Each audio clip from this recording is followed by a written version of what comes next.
Assalamualaikum warahmatullahi wabarakatuh. Hello everyone, my name is Alia Salsabila Afifah. I'm from class C with students number 242122 And now I'm going to do a video tutorial again, how to calculating measure of central tendency, measure of variability, and draw a polygon from this case to fulfill my midterm exam. So I have a case in here. The following is a set of data of students motivated strategies for learning. Jadi dari data ini kita akan mencari tiga ini. Nah, measure of central tendency dan variability itu apa sih sebelumnya? Jadi, kalau central tendency itu menunjukkan nilai pusat datanya gitu. Dan kalau untuk variability itu menunjukkan seberapa menyebar si datanya begitu. Jadi, without any further ado, let's get started. Oke, jadi yang pertama kita akan pindahkan dulu set data ini ke Excel. Aku share screen dulu. Oke, jadi di Excel sini aku udah menyiapkan gitu ya, agar tidak memakan waktu yang lama. Jadi di sini itu data mentahnya yang tadi aku sudah pindahkan dari yang tadi ya, tapi aku buat sejajar agar lebih gampang saat mengerjakannya. Nah, ini yang paling kiri, yang ini itu adalah data yang mentahnya. Lalu yang kanannya, yang sebelah sini, yang sudah aku sort from smallest to largest, karena untuk mencari median, itu harus diurutkan dari terkecil sampai terbesar. Nah, ini udah aku sort, dan di bawahnya juga udah ada sum dari data yang tadi, jadi jumlah data dari data tadi. Ini adalah sumnya. Oke, kita mulai. Pertama, kita akan mengerjakan score dan frekuensi dulu. Untuk di score, kita pakai nilai yang sudah di sort from smallest to largest ya. Yang ini kita copy, lalu kita paste ke score, lalu kita uh, remove duplicates. Remove duplicates to data and then remove duplicates. Okay, just like this. After this, let's count the frequency. Cara menghitung frekuensinya, nah ini untuk sumnya ya, di bawah. Yaitu, caranya adalah count if, dalam kurung, range-nya ini adalah data yang dari sini, boleh yang mentah, boleh yang udah diurut. Kita block all data, lalu kita ikuti perintahnya, titik koma, kriterianya itu adalah score paling pertama. Oke.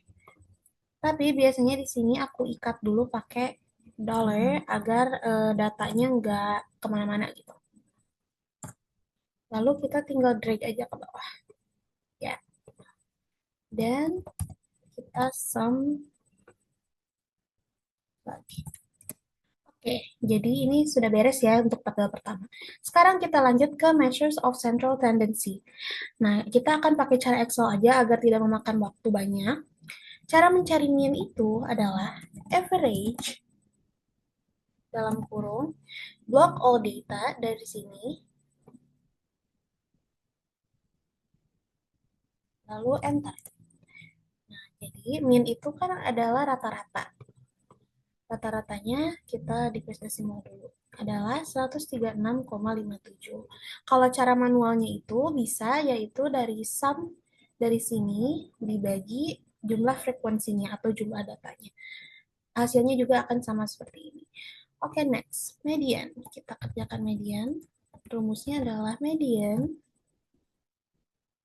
dalam kurung kita block all data. Kalau median ini harus data yang udah di sort from smallest to largest ya, gak boleh pakai yang awal. Nah, mediannya 137. Median ini adalah nilai tengah. Jadi nilai tengah dari data ini adalah 137. Modus. Nah, untuk modus ini adalah nilai yang paling sering muncul. Jadi kita tinggal lihatnya dari frekuensi aja. Di sini kan yang paling banyak itu adalah 12. Berarti modusnya pasti 132. Kita buktikan. Kalau Excel-nya itu mode, terus di block all datanya. 132, betul kan? Oke, untuk measures of central tendency sudah selesai. Sekarang kita lanjut ke variability. Nah, untuk range ini adalah selisih dari data paling besar dengan data paling kecil. Kita lihat dari skor sini. Paling besarnya adalah 174. Dikurangi data paling kecilnya adalah 118. Oke, jadi range-nya adalah 56. Lanjut ke quartile. Untuk quartile sebetulnya ada manualnya juga, tapi agar lebih cepat kita pakai yang Excel saja. Rumusnya adalah quartile, lalu block all data, like this, lalu titik koma, kita cari quartile berapa. Kalau satu berarti satu. Lanjut, dua, sama seperti tadi, quartile, block all data, titik koma, dua, karena mencari quartile dua, dan terakhir tiga, quartile, dalam kurung, block all data lagi, titik koma, tiga. Oke, lanjut ke interkuartil. Interkuartil ini adalah selisih dari jumlah Q3 dengan jumlah Q1. Jadi kita tinggal sama dengan Q3 dikurangi Q1. 18. Jadi interkuartilnya adalah 18. Lanjut ke varians. Varians ini rumusnya adalah var lalu blok data mentah lagi. Aduh, maaf ini mouse-nya. Blok data mentah, enter. Nah, variansnya adalah 156,25. Terakhir, untuk standard deviation, kita rumusnya adalah SDEF dalam kurung blok all data lagi.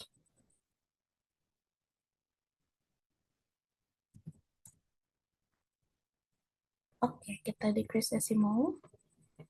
Nah, 1250. Selesai. Jadi, measure of central tendency-nya ini dan variability-nya yang ini. Oke, terakhir kita gambar polygon. Cara menggambar polygon itu adalah kita blok, score, dan juga frekuensi seperti ini. Lalu kita pergi ke insert, lalu kita pergi ke recommended charts, dan kita pilih yang scatter karena untuk data seperti ini kita pakainya yang model scatter. Oke, nah sudah jadi. Lalu tinggal kita pindahkan mau simpannya di mana. Nah, lalu kita bisa ganti juga judulnya.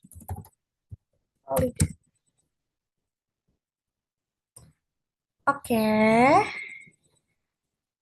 sudah selesai. Nah, ini kita bisa di edit-edit juga kalau misalnya kalian mau gitu ya. Oke, segitu dulu video tutorial dari saya. Terima kasih sudah menonton. Semoga bisa bermanfaat untuk kalian semua. Terima kasih. Wassalamualaikum warahmatullahi wabarakatuh.